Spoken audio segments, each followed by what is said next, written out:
وعلى آله وصحبه ومن والاه. الحمد لله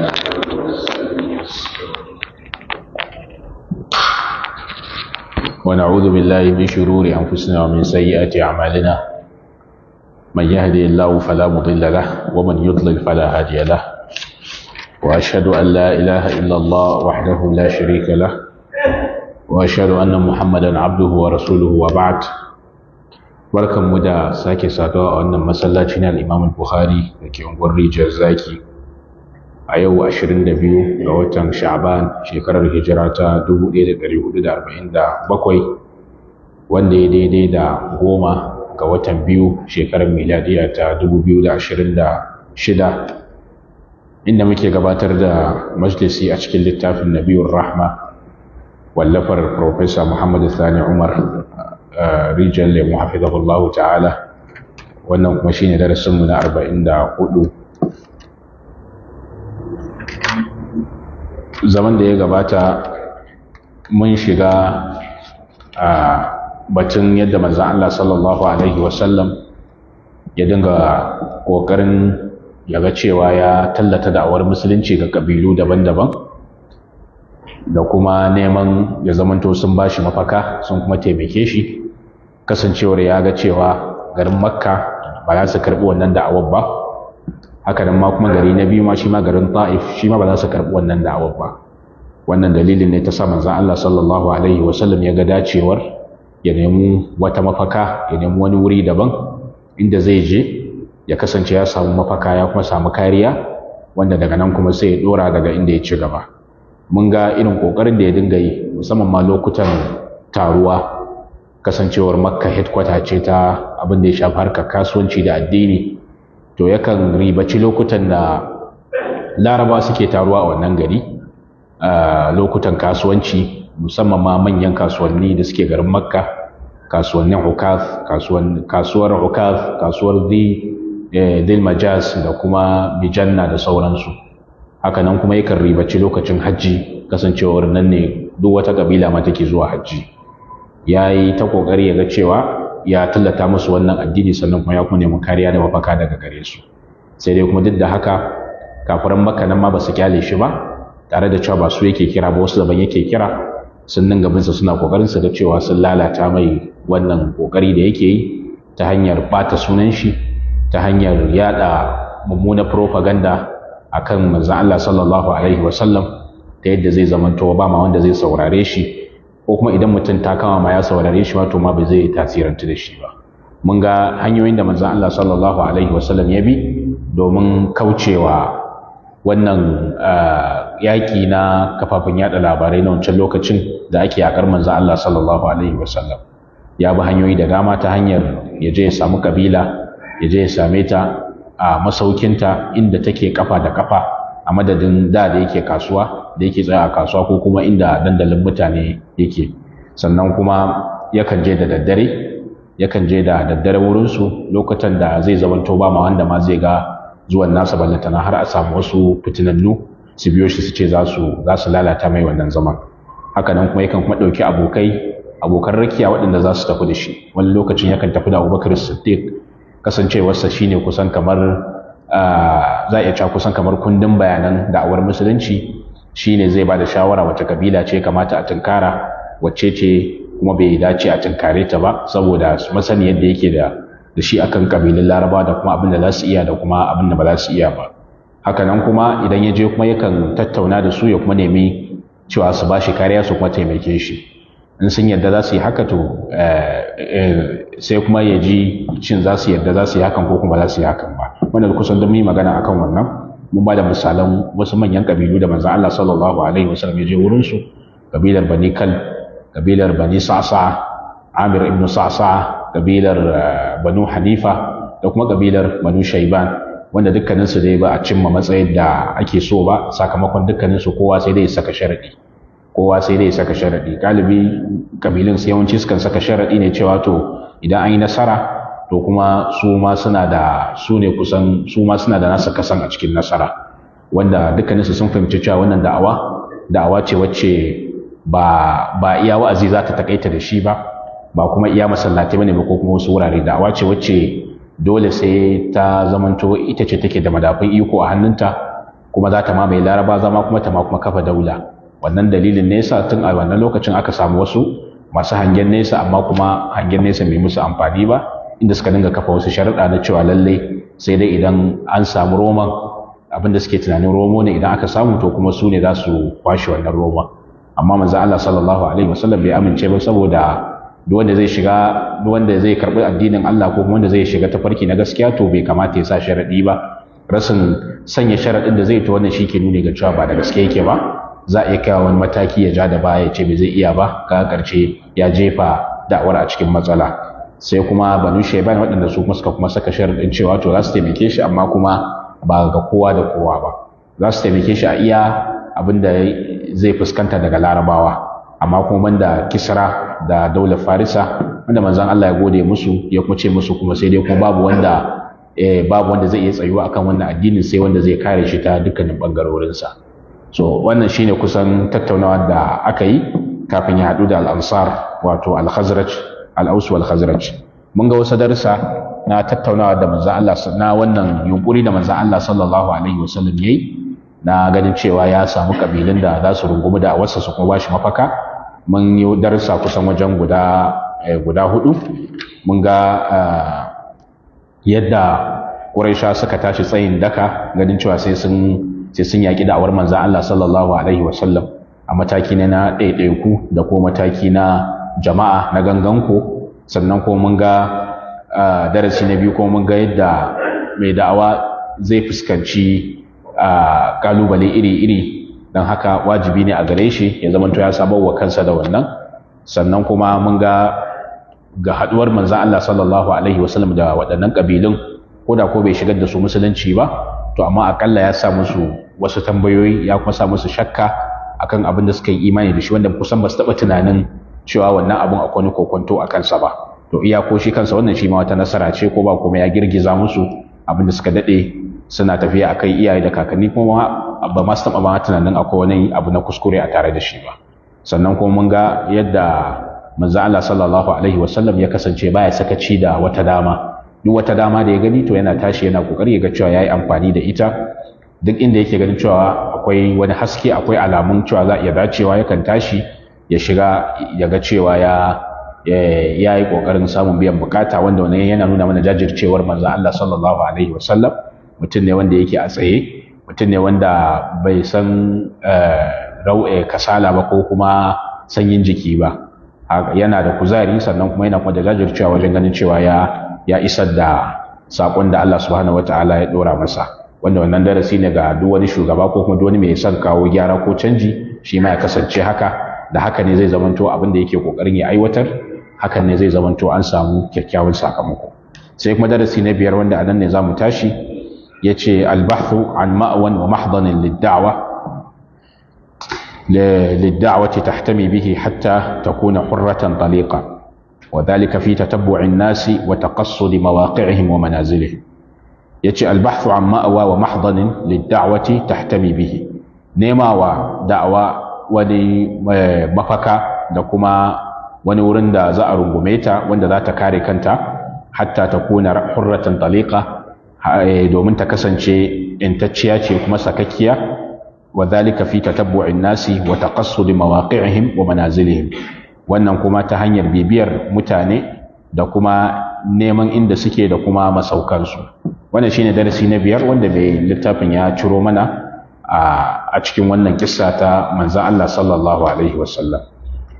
Abin da yake nufi anan shine manzon Allah sallallahu alaihi wasallam, kamar yadda muka faɗa, manzon Allah a lokacin yayi ta yawo ne tsakankanin kabilu, yana neman inda za a rungumi da'awarsa, a kuma ba ta mafaka inda zai zamanto tana da cikakken yanci, kuma za ta zamanto kuma ba wanda zai takura mata, zai kuma matse ta, ballantana har ma yi kokarin ya ga cewa ya kashe ta. Sakamakon la'akari da yayi da cewa garin Makka ba zai karbi wannan da'awar ba, garin Makka ba za su karbi wannan da'awar ba, kuma barin ta a cikin garin Makka to wannan yana nufin kenan cewa za a kashe wannan da'awar. Hakan sai ta sa manzon Allah sallallahu alaihi wasallam sai ya fara neman wurin da zai karbi wannan da'awar ya kuma rungume ta, ya zamanto kuma ta samu cikakken yanci. Kuma neman hakan ne ma ta sa ma ya dinga bibiyar mutane a masaukansu, shi da kansa yake neman su, ba jira yake a zo wurinsa ba, shi da kansa yake zuwa inda suke lungu da saƙo, masaukinsu da kuma zaunansu, kasancewar ƙabilu da dama sun zo. Wannan shi ke nuna mana cewa kenan da'awar musulunci kafin ta iya tabbatar da cikakken aikinta, ta kuma iya tabbatar da cikakken saƙon da take kira gare shi, to gaskiyar abin da take kira a gare shi ba zai wadatar ba. Haka nan ma kuma ƙarfin hujjar abin da take kira gare shi shi ma wannan ba zai wadatar ba, har sai ta samu mafaka, ta kuma samu inda za ta zauna, ta samu yanci. A wannan ne zai zamanto kuma ita wannan da'awar ta samu nasara. Amma kuma idan ya kasance kuma wannan da'awar ko mun gaskiyarta ko mun karfin hujjarta bata samu inda za a karbe ta ba, bata samu mafaka ba, to cikin sauki zai zamanto an murkushe ta. Amma ba murkushe ta ba, to da kanta za ta mutu, tunda kasancewar ba ta ma da masu sukunin ma da za ta iya ƙara baza hajarta, ba ta da sukunin da za ta iya ƙara tallata abinda za ta ci gaba da tallata abinda take so ta ma tallata ba. Kuma wannan yana nuna mana cewa yadda manzon Allah sallallahu alaihi wasallam ya tsaya ya karanci yanayin da yake ciki, ya tsaya ya karanci waƙiyin da yake ciki, musamman ma bayan an ɗau tsawon shekara kusan wajen 13, ko kuma a lokacin ma ba a cika 13 ba dai, amma dai an haura 10. To kuma sai ga cewa to lalle ya kamata a tafi mataki na gaba, in ba haka ba, ko kuma ya kamata a ce akalla an sauya wani salo, in ba haka ba to zai zamanto kuma kullum ana yin abu ɗaya ne kuma babu wani sakamako. Wanda wannan abin da ake so kenan ga kowane shugaba ko kuma kowane mai da'awa ko wani mai kokarin kawo canji, shine kullum ya dinga zama yana kokarin ya ga cewa ya auna abin da yake kai, ko kuma ya auna abin da yake kira gare shi, mutum ne shi ko kuma wata kungiya ce ko wata tafiya ce. Ma'ana su dinga assessing din kansu kenan, su dinga auna kansu, su ga jiya a ina muke, yau kuma jiya a ina muke, yanzu kuma muna ina, kuma sannan kuma gobe yaya za ta kasance. Wannan shine zai sa kusan mutum ya samu nasara, ko kuma akalla ita wannan kungiya ko wannan tafiya ko kuma wannan mutumin ya san in ma akwai wasu kurakurai ko kuma akwai wasu matsaloli, to tun wuri zai ma farga da su, sannan kuma ya kokarin ya magance musu. Wanda wannan ne kuma zai kuma sa da wata ci gaba da tafiya ba tare da an samu wata matsala ba, ko kuma ta lalace ko ta tarwatse ba. A wannan shine abin da manzon Allah sallallahu alaihi wasallam yayi. Ya ga yanayin da garin Makka take shekara kusa wajen 10, ya ga cewa garin ba zai ba wani abin da za a iya samu a garin sama da abin da aka samu yanzu, don haka wajibi ne ita wannan da'awar a fita da ita inda za ta samu kariya domin ta bazu. In ba haka ba, idan ta zo a cikin garin Makka, to za ta kasance ne cikin takunkumi, kuma ba za ta samu damar da za ta iya ɗabbaka kanta da kanta, ballantana har wani ya zo ya ganta ma ya mai sha'awarta. Da'awar musulunci ko kuma ka ce kowace fikira ce, tana buƙatar kowace fikira ko kuma kowace tunani, kowace aƙida tana buƙatar ya zamanto ta samu wani wurin da za ta iya kamar irin samar da samfur na wannan aƙidar a aikace. To samar da wannan samfur ɗin ne, wannan shine kuma zai kuma janyo wasu. Dan akwai mutanen da yadda ka kai ga iya magana da iya zance da ƙarfin hujja da gaskiyarka, to wannan bai cika jansa ba.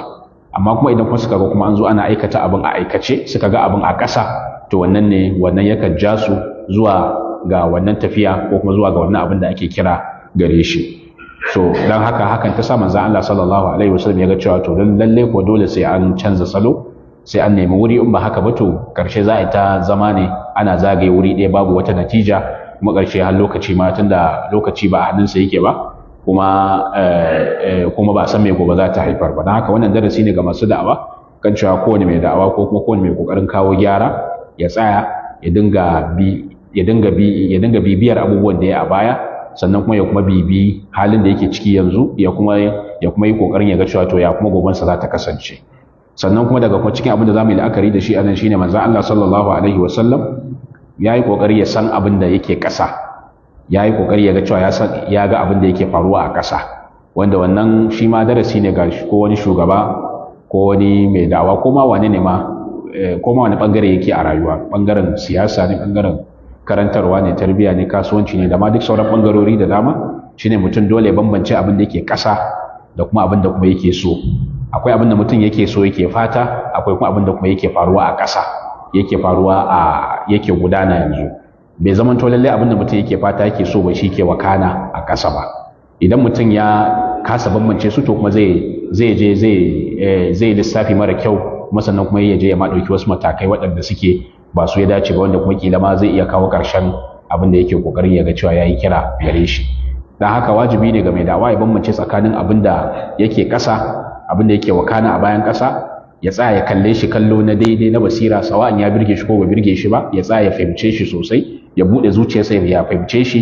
sannan kuma ya kuma tantance abin da zai yiwu da kuma abin da yake so. Nan ma dole sai ya ware shi, akwai abin da zai yiwu, akwai kuma abin da kuma shi kake so amma kuma ba lalle ya yiwu ba, to nan ma kuma dole mutum sai ya ware wannan. Yin haka shine wannan za ta sa mutum duk sanda ya tashi ɗaukar wani mataki to kuma zai ɗauki matakin da ya dace. Duk sanda ya tashi ɗaukar wata matsaya to zai ɗauki matsayin da ta dace, domin da mutum farko ya tsaya ya yi wa yanayin da yake ciki karatun gaskiya, ya kalli abin a yadda yake. In fari ne ya kalle shi a farinsa,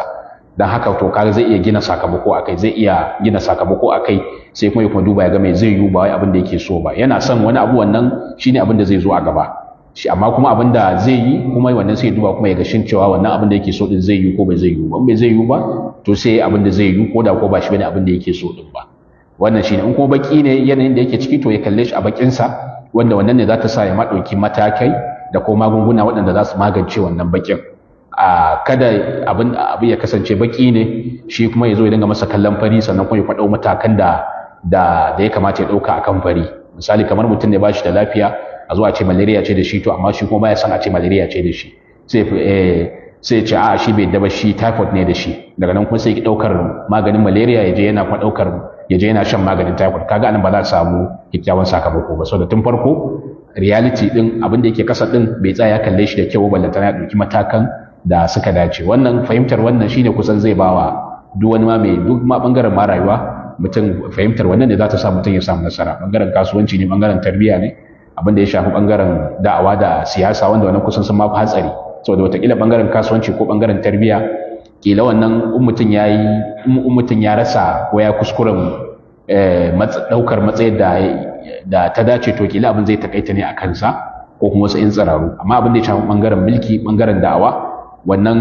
kuskure wannan mutum ya zo ya cakuɗa tsakanin abin da yake ƙasa da abin da yake so, ya zamanto ya maɗauki mataki akan abin da yake so ba wai abin da yake ƙasa ba, to wannan zai zamanto tasirinsa zai ma iya shafan miliyoyi, kila ma har ma ya tsallake zamaninsa ma ya ma kai ma ga zamanukan waɗanda za su zo a baya. So da haka wannan abin la'akari ne sosai, musamman ga mai da'awa ko mai kokarin kawo gyara, kan cewa dole ya bambance tsakanin abin da yake ƙasa, abin da ake gani, abin da yake asali, da kuma abin da yake fata ko kuma yake so. Wannan shine abin da manzo Allah sallallahu alaihi wasallam yana son garin Makka, yana kuma so kuma garin Makka nan ya kasance ya karɓi musulunci, sannan kuma yana fatan a ce wannan garin Makka kuma shine kuma zai zamanto mukullin shine kusan zai kasance kamar irin jagora wanda karɓar musulunci nasu ne kuma zai samu da sauran garuruwa ma duk masu karɓar musulunci. To amma wannan kuma bata rufe masa ido ba, ya ta tafiya aka sai ya zauna sai ya duba ya ga cewa ga abin da yake so, amma kuma abin da yake ƙasa shine ana karɓar musuluncin amma kuma waɗanda ba su da ƙarfi suna shan wahala, waɗanda kuma suke da ƙarfi ɗin kuma akwai abubuwan da kila ba za su iya yin sa yadda ya kamata ba, kuma musuluncin kuma ba za a iya yin sa yadda ya kamata ba, kasancewarsa yana takure, an sa masa takunkumi. Na haka to hakan sai ta sa kuma sai shiga kokarin ɗaukar matakai na abin da ya dace, wanda hakan ne kuma ta sa kuma musuluncin daga baya ya samu ci gaba. Wannan shi ma darasi ne mai girma, wanda duk wani mai da'awa ko duk wani wanda yake jagora ne ya kamata yi la'akari da shi. Da haka ne zai zamanto an samu nasarori da dama, kuma an tseratar da al'umma daga masifu da kuma bala'i kala-kala da yawa, wanda da yawansu idan ka kalla to kuma za ka ga cewa rashin tantance waƙi'in mutane, rayuwarsu ta yau da gobe, halin da suke ciki yanzu, rashin tantance wannan da kuma abin da mutum yake son gani ko kuma yake son ji, shine kusan da ya jefa mutane a cikin halin da suke ciki yanzu. Daga cikin abin da shi ma wannan yake nuna mana shine ko kuma ina ga wannan shine kusan karshen darasi na 5, sai darasi na 6 wanda daga cikin wannan abin da ya faru da manzon Allah sallallahu alaihi ko kuma abin da manzon Allah sallallahu alaihi wasallam yayi shine yace istikhdamu quraish fi as-sadd an rasulillah sallallahu alaihi wasallam akhtar wasilatin i'lamiyya ana dhaka wa huwa ammuhu Abu Talib وما أشق ذلك على نفس الرسول صلى الله عليه وسلم الذي يدعو الناس بالكلمة الطيبة وهو وحيد غريب يرى أقرب الناس إليه يطارده أمام الناس ويرميه بالحجارة فيدمي عقبيه ويحث التراب على رأسه ووجهه ويكيل له التهم وهو المعروف بينهم بالأمانة والصدق والوفاء. يكي استخدام قريش في الصد عن رسول الله صلى الله عليه وسلم أخطر وسيلة إعلامية آنذاك وهو عمه أبو لهب. amfanin da Quraysha suka yi ko kuma Quraysha sun yi amfani wajen kokarin ganin cewa sun tokare da'awar manzon Allah sallallahu alaihi wasallam, sun yi amfani da hanya mafi hatsari daga cikin hanyoyin yada labarai na wancan lokacin, wanda shine baffansa Abu Lahab. Kuma ashaqqa zalika ala nafsi rasulillahi sallallahu alaihi wasallam, menene kuma yafi wahala ko kuma yafi wa manzon Allah sallallahu alaihi wasallam ciwo sama da wannan, wanda alladhi yad'u an-nasa bil kalimati at-tayyiba wa huwa wahidun gharib, wanda yake kiran mutane zuwa ga kalma mai tsarki kuma shi din yana shi kadai kuma bako. Yara aqraban nasa ilayhi yutariduhu amama an-nas, yana ganin wanda yafi kowa kusanci da shi yana bin sa a gaban mutane. Wa yarmihi bil hijara, yana jifansa da duwatsu. Fa yudmi aqibaihi, sai ya ji wa kafafuwansa ciwo har ma jini ya fito. Wa yahthu turaba ala ra'si wa wajhihi, yana kuma watsa masa kasa a fuskarsa, a kansa da kuma fuskarsa. Wa yakilu lahu tuham, yana kuma jifansa da tuhumomi da zarge-zarge. Wa huwa ma'rufun bainahum bil amanati was sidqi wal wafa, alhalin shi kuma sananne ne a cikin su da amana da kuma gaskiya da kuma halacci. Wannan shine darasi na 6 wanda yake nuna mana yadda Quraysha suka yi amfani da kusan makami mafi hatsari ga wajen yakar da'awar manzon Allah sallallahu alaihi wasallam, wanda shine kusan baffansa Abu Talib, wanda kuma hakan ba shakka zai yi wa manzon Allah sallallahu alaihi wasallam ciwo sosai, kasancewarsa shi yana kokarin ya ga cewa ya kira mutane ne da kalma mai daɗi, kalma mai kyau, kuma gashi shi kadai ya zama bako kamar ba shi da kowa kenan. A daidai lokacin da yake wannan abin shi kadai, kuma sai ya ga wani wanda ya fi kowa kusanci da shi yana bibiyarsa a gaban mutane yana jifansa, har ma ta kai ma ya ji masa rauni a kafafuwansa, ya kuma dinga watsa masa ƙasa a fuskarsa da kuma kansa, kuma ya kuma shiga kuma ya jefa masa tuhume wanda yake tuhumar gaskiyarsa da amanarsa da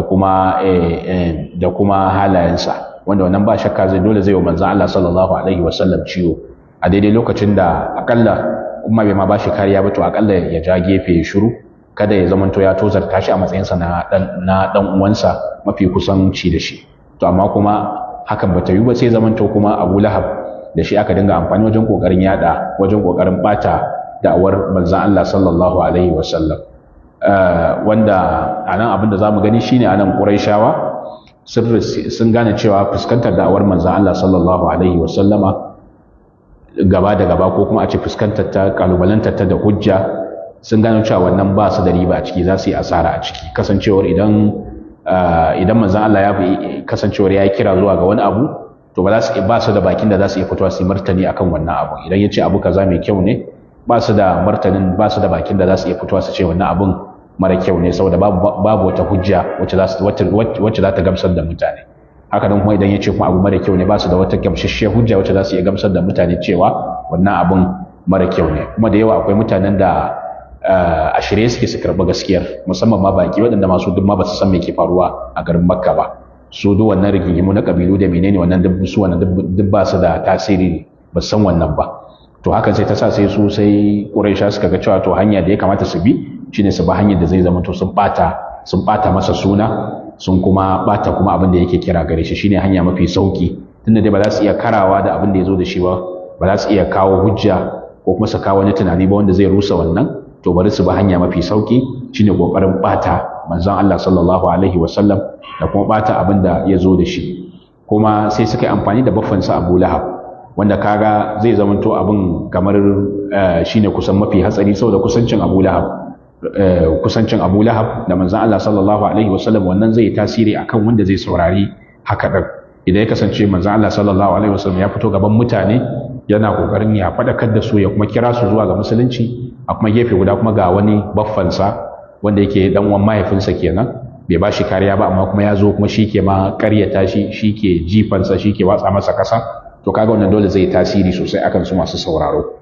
sauraro musamman ma baki za su ga cewa wannan dan uwan manzon Allah ne, to tunda dan uwansa ne to kaga kenan ashe kenan akwai alamar tambaya akan abin da yake kira gare shi, tunda in dai har alheri ne to kamata ya ce shine farkon wanda zai rungumi wannan alherin, ba wai kuma a ganshi kuma yana kuma yakar wannan abun ba. To in dai kuwa aka ga yana yakar wannan abun to kenan abun ba alheri bane, wanda kaga kenan zai zama to ya an kora mutane da dama, mutane ma ba za su tsaya masu saurari wannan sako da manzon Allah sallallahu alaihi wasallam yake kira gare shi ba. Abu na gaba kuma shine zai zamanto kuma kamar zai zamanto idan ba wanda zai kalla, idan ya kasance ba Abu Lahab bane ba, wani ne yake mai wannan abun wanda ba dan uwansa ba, wasu za su ji tausayinsa, za su ga cewa wannan zalunci ne, ana zaluntarsa, an takura masa kawai da an ga cewa babu yan uwansa ko kuma yan uwansa ba sa kusa. To amma kuma shigar Abu Lahab abin to kaga kuma zai zama to kamar an samar da wata rumfa ce wacce karkashin ta kaga duk abin da za a mai babu wanda ma zai ji tausayinsa, zai ce to umma abin tausayi ne to ai yan uwansa su ne ya kamata su ji tausayinsa, to kuma ga su nan ma har da su ake masa abin da ake masa. Na haka kaga wannan yayi tasiri, wannan shine kusan mafi hatsarin hanya ta kafafen yada labarai na wancan lokacin wanda Quraysh suka yi amfani da ita, hanyar amfani da Abu Lahab wanda kaga duk wanda ya mazo yana kiransa ga musulunci to kuma idan aka ga Abu Lahab yana ya kasa to kuma za a ce to wannan ma ba gaskiya bane ba, domin shi yana cewa alheri yake kira gare shi. To idan har alheri ne to ai kuma kamata ya kuma a ga na kusa da shi sun fara rungumar wannan abu, wanda wannan kuma yayi kusan wannan yayi tasiri sosai, kuma ya hana wasu da yawa karban musulunci a wancan lokacin saboda irin wannan salo da aka yi amfani da shi. Irin wannan zamanin shi ma aka yi amfani da irin wannan salo musamman ma ga shi kansa mai da'awa ko kuma wata kungiya ko kuma wata tafiya. Wani lokacin aka yi amfani da yan uwa, musamman yan uwan idan ya kasance ko ba sa tare da shi ko kuma watakila ko ta hanyar tilastawa kamar yadda yake a wasu kasashe, haka kasancewar gwamnati tana da karfi yanzu ba kamar da ba, akan tilasta wasu makusanta wani mai da'awa ko kuma wani shugaban wani kokarin kawo gyara, sai kaga an kira yan uwansa an tilasta musu, an sa dole su fito su barranta da shi, su ce ba nasu bane ba su da alaka da shi, kuma su ba sa tare da abin da yake kira gare shi. Ko kuma kila aje a nemo wasu yan tafiyar ne amma kuma a ce yanzu sun tuba, sai a haɗa ƙarya da gaskiya, sai a ce ai gashi na masu mafito ma sun ce ma kaza da ake ma ba daidai ba ake ba, su yanzu sun shiga sun gano sun fito. Wanda wannan kusan duk hanya ce ta kafafen yada labarai da ake amfani da shi wajen ruguza mai da'awa. Dan haka su kullum masu adawa da gaskiya kullum kokarin su shine ba wai su ga cewa sun yi fito na fito da gaskiyar ba ta hanyar hujja ba, kokarin su kawai su ga cewa sun lalata wannan da'awar, sun kuma ruguza ta hanyar yada karerai da kuma shubuhohi domin ya zamanto an bata ta, ba kuma wanda kuma zai mai da ya ma saurare ta ballantana har mata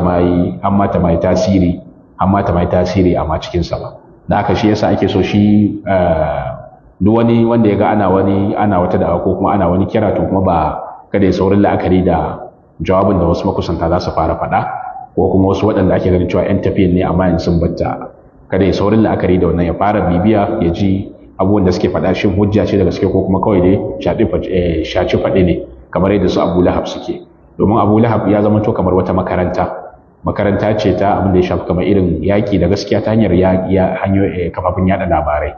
Don haka wannan makaranta kuma har yanzu akwai ɗaliban wannan makaranta, akan yi amfani da irin salon da ya bi wajen kokarin yakar manzo Allah, wajen kokarin yakar da'awa ko kuma yakar gaskiya. Amma kuma kamar yadda tarihi ya nuna mana shine kuma karshe wannan makarantar ba ta zuwa ko ina, ko kuma karshe ba ta yin nasara, gaskiyar ita ce take yin nasara. Haka wannan shi ma darasi ne wanda yake da muhimmanci, wanda ya kamata a ce an fahimce shi a cikin wannan kissa na yadda Quraysh suke amfani da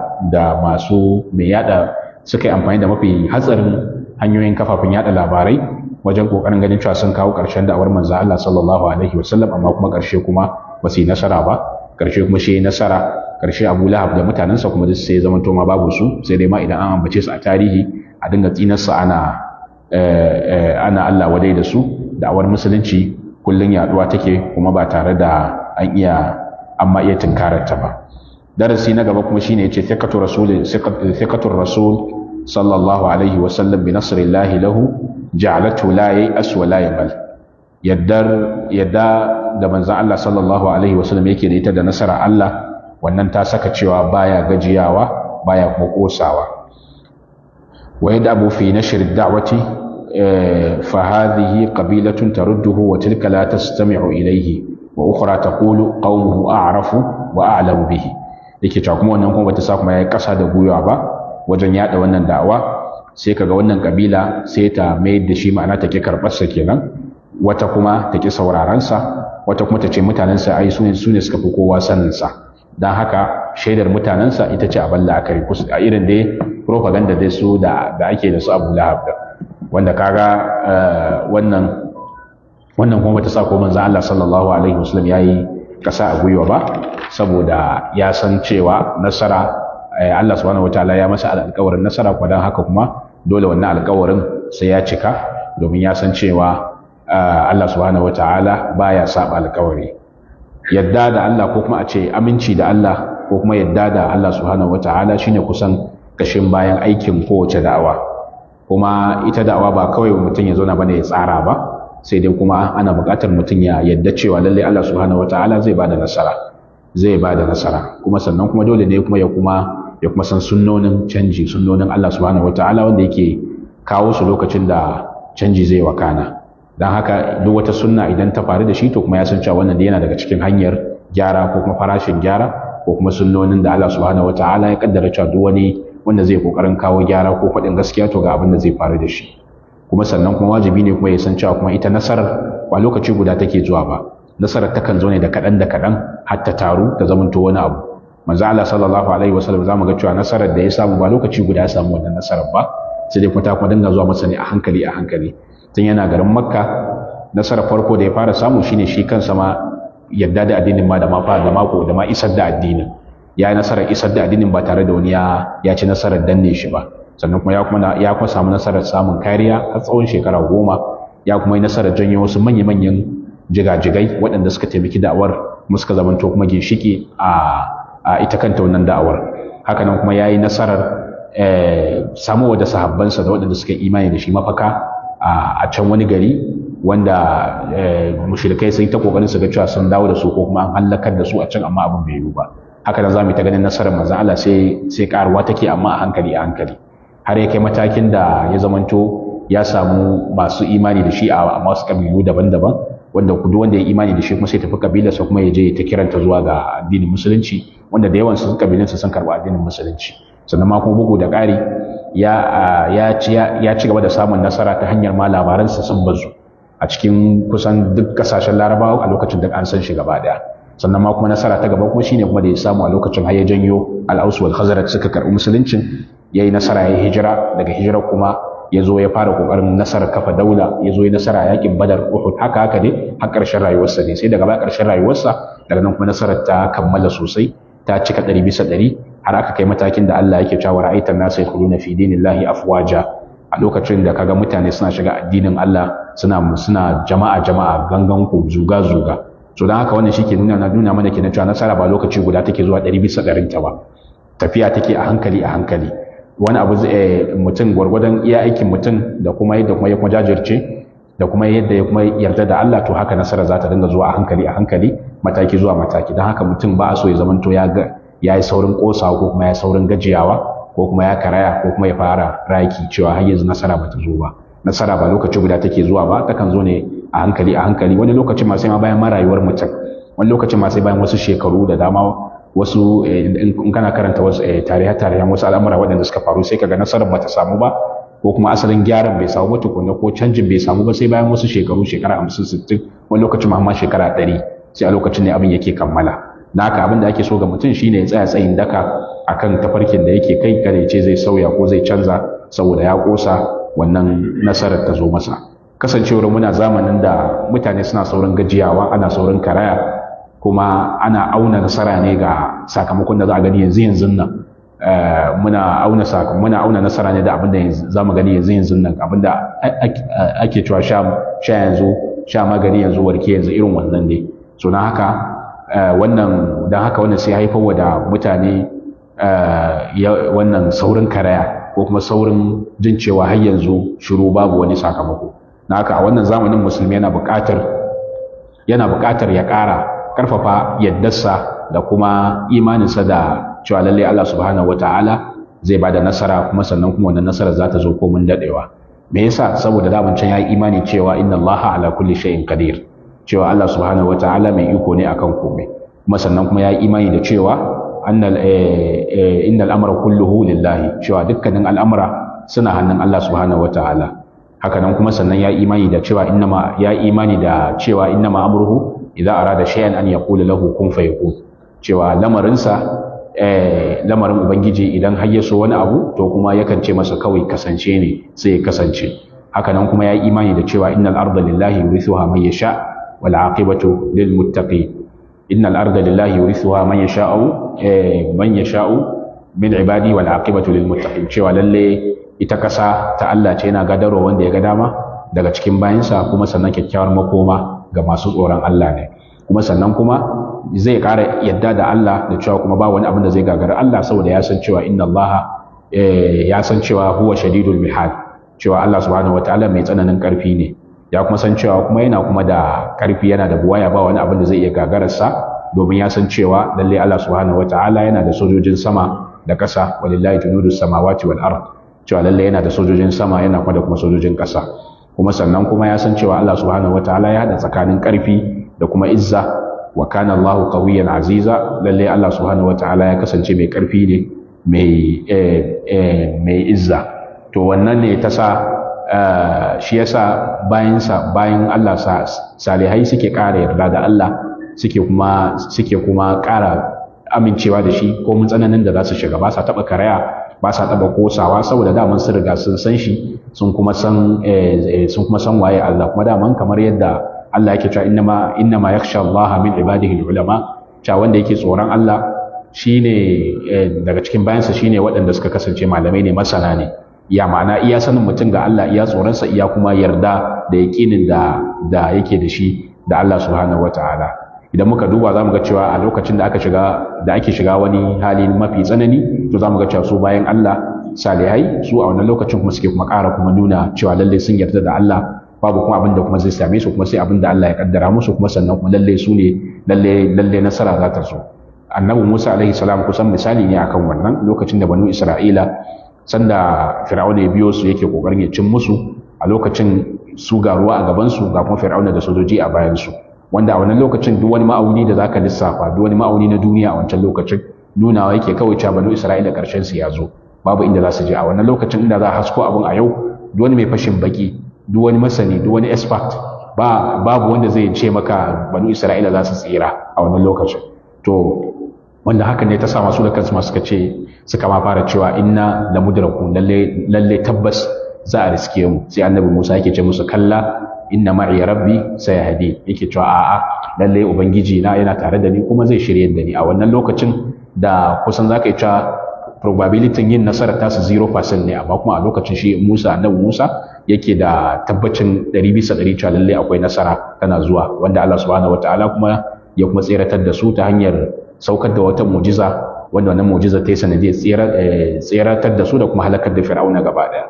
Haka nan kuma shi ma manzon Allah sallallahu alaihi wasallam shi ma da kansa, shi ma zamu gani a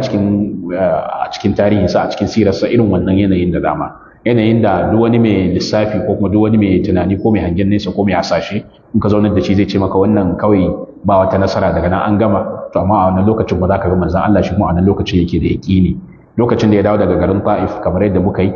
a lokacin Zaid ibn al-Haritha yayi da shi cewa kada ma ya shiga garin Makka, tunda dai Ta'if ta kulle, dama an fito ne garin Makka din a boye saboda a samu aje Ta'if, kila idan Ta'if suka karba kaga an samu mafaka a can. To kuma Ta'if din ta ki karba, sannan kuma Makka ma kuma gashi ga yadda Makka take, gashi kuma lokacin bai bashi kariya, ya bar duniya. Abu Talib ya zamanto yana tsaka mai wuya sosai, halin da a tarihin sama bai taba shiga halin da ya zamanto ya shiga damuwa da bakin ciki ba kamar wannan halin.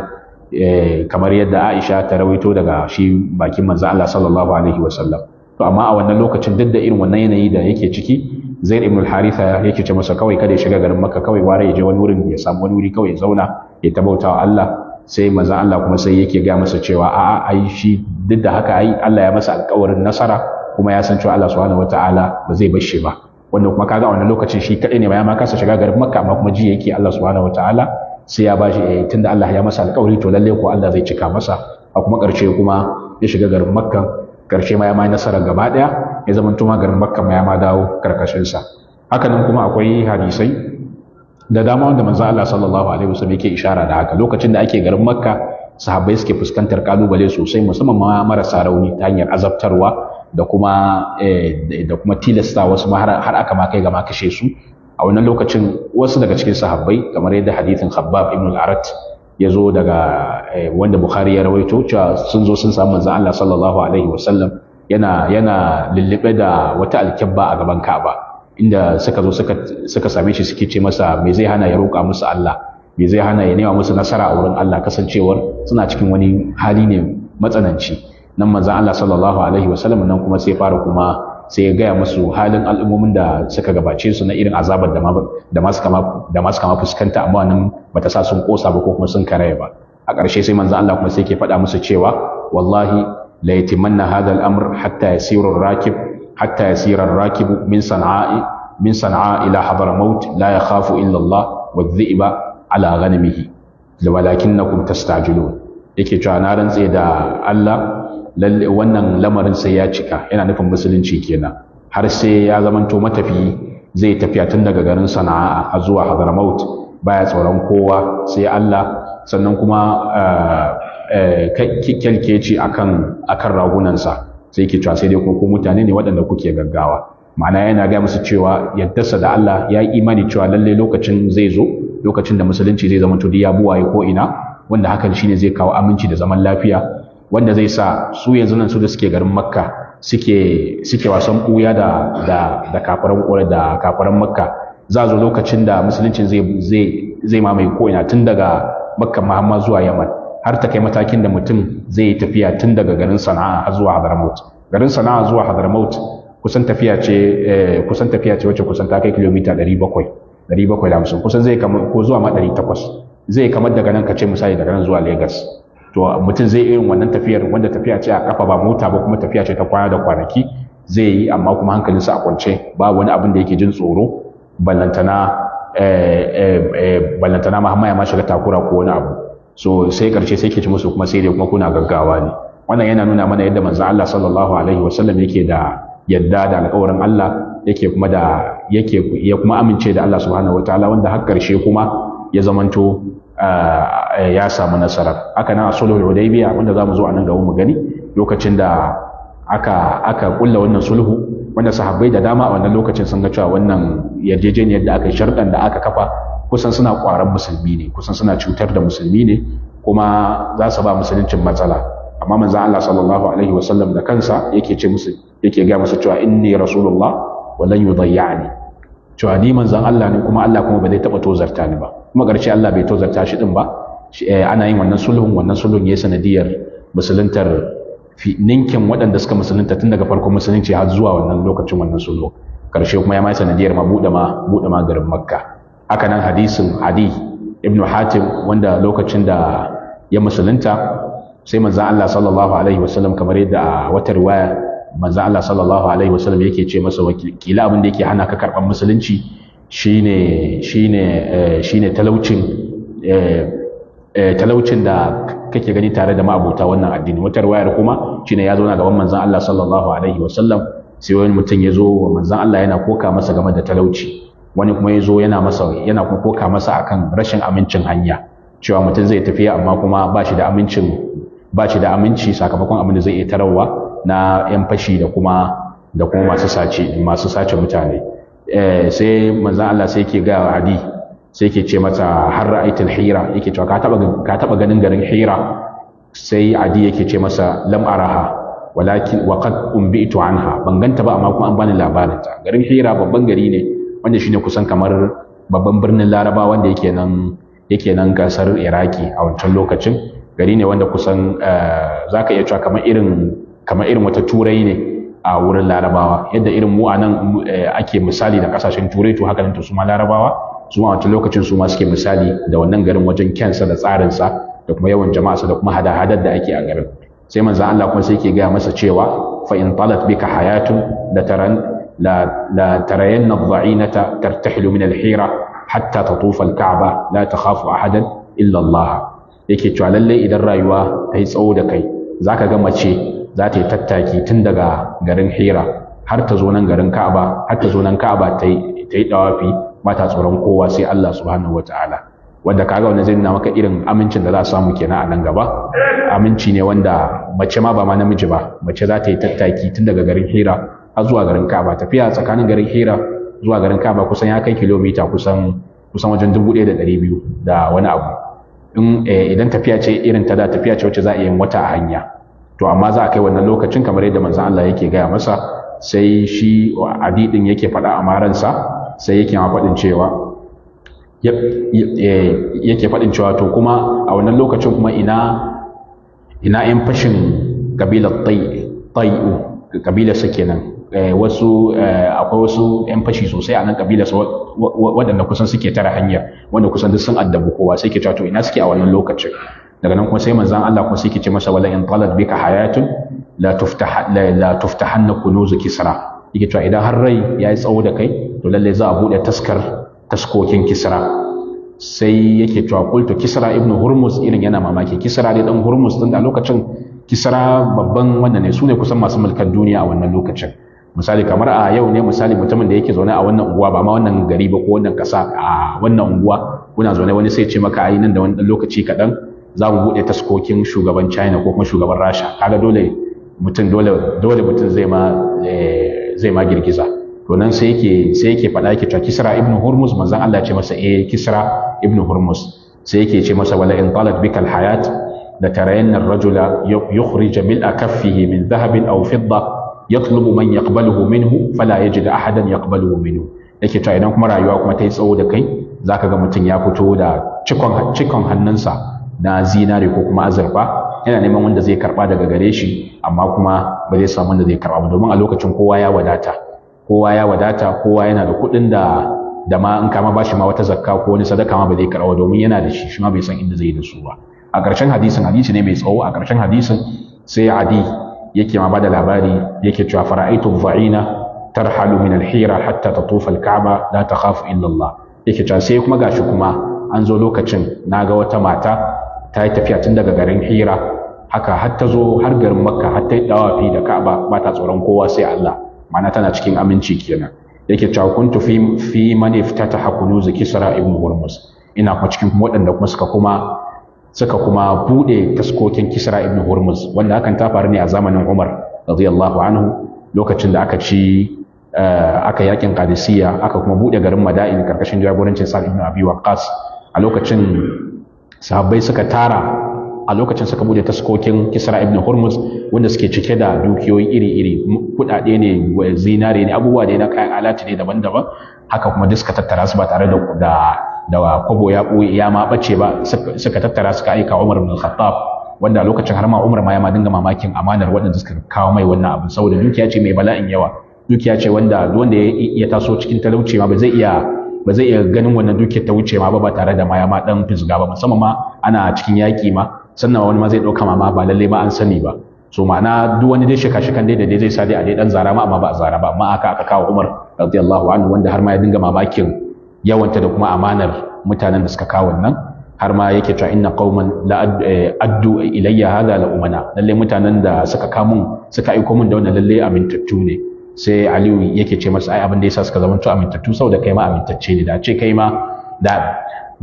amintacce bane ba, to da wannan su ma sai shi ma sai ya tasiri a kansu. So dan haka shi wannan dai yana cikin waɗanda suka halarci wannan fathu Makka din, wannan fathu kunuz Kisra din nan. Sai yake sai a ƙarshe kuma sai yake cewa kuma idan ranku yayi tsawo za ku ga abin da Abul Qasim ya faɗa na ukun kenan, ma'ana ya ga guda biyu saura ɗaya, kuma sai yake ga masu sauraron sa cewa lokacin zai zo kuma za ku gani. Wannan dai yana nuna mana yadda da alƙawarin Allah, cewa shi manzo Allah sallallahu alaihi wasallam Allah ya gaya masa kuma ya yadda gashi, kuma har ma yana gaya wa wasu, kuma abin bai faru a zamanin sa ba, ya faru ne bayan rayuwarsa, wanda kaga wannan shi ke ƙara nuna mana kenan cewa bai kamata a kosa ba ko kuma a gajiya. Duk waɗannan duk sun faru, har na ukun ma ya faru, amma na ukun ya faru ne ma kusa ma bayan ƙarewar sahabbai, shi na ukun ma ya faru, wanda kaga wannan zai ƙara nuna maka kenan cewa nasara ba lallai sai mutum yana da rayuwarsa ba, nasara za ta iya zuwa ma bayan rasuwar mutum ma, ko bayan mutuwarsa da ma shekaru. Umar ibn Abdul Aziz ya milki ne tsakanin shekara ta 100, ban manta ba, ina da zuwa ko shekara ko ta 99 zuwa shekara ta 101, shekara biye. To amma irin adalcin da ya baza to sai da ta kawo dukiya ta yi yawa, har ma ya zamanto ma idan ma mutum ya ma fito da sadaka ma ko zakka ma to sai dai ma ya tiyawo ma ba wanda zai karba domin kowa ya wadatu. Haka nan ma a zamanin Muhammadu al-Fatih ɗaya daga cikin sarakunan daular Uthmaniyya wanda ya buɗe garin Constantinople, garin Istanbul a yau kenan, wanda manzon Allah ya yi albishir cewa za a buɗe wannan gari, kuma madalla ga shugaban da zai buɗe, kuma madalla da wannan rundunar da za ta buɗe wannan garin, wanda aka yi shekara kusan 800 ana ta fama a buɗe. Tun zamanin Muawiya ake ta kokarin buɗe, amma kuma ba a iya cin nasara ba sai a zamanin wannan sarki. To shi ma ana bada labarin cewa shi ma a zamanin sa tsabar adalcin da ya baza, to har ya zamanto ma duk mutum ya ma fitar da dukiya to sai dai ya yawo ma ya rasa ya zai da ita, domin babu mai karba, kowa ya wadata. So da haka wannan kaga duk sun wadata kenan. Haka nan ma bayan su manzo Allah akwai sahabbai wanda su ma nan lokacin Allah yana ba mu labarin cewa lokacin da wasu mutane suka zo suka ce musu inna nasa qad jama'u lakum fakhshawhum fazadahum imana wa qalu hasbunallah wa ni'mal wakil. Cewa an zo an ga musu cewa mutane sun yi tunturundo, sun taru za a zo a kawo muku, za a far muku, inda su kuma suka kuma ce hasbunallah, wato Allah ya ishe mu. Aka ƙara musu imani da Allah, kuma sannan kuma suka ce kuma Allah ya ishe su, kuma ƙarshe kuma Allah kuma ya kuma ba su nasara. Wanda duk wanda yake nuna mana kenan cewa lalle kuwa lalle nasara, yarda da nasara Allah, athiqatu bi nasrillah, wannan yana ɗaya daga cikin abinda mumini, ko wani mumini ya kamata ya kasance ya ma siffantu da shi.